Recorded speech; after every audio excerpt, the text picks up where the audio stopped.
Hi, this event I will be talking about is the 7 Years' War.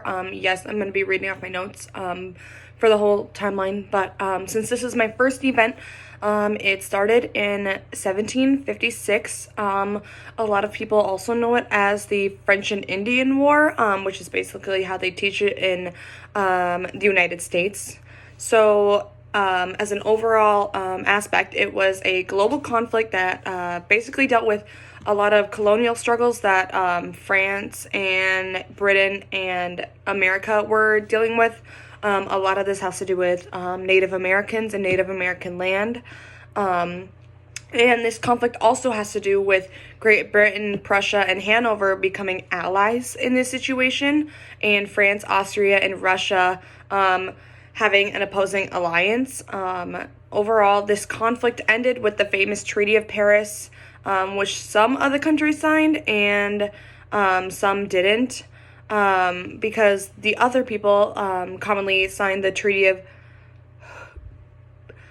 Hubertsburg.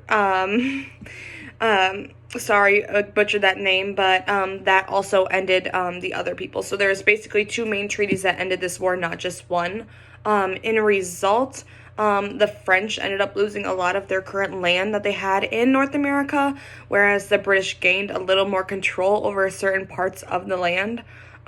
This basically meant that foreign influence, more specifically Spanish and French influence, was reduced throughout America and throughout some of those countries. And because of their less influence, it resulted in Prussia and Russia gaining more power, not so much influence, just becoming, I guess, a bigger like country, a bigger area, which people will then come to know their military powers for.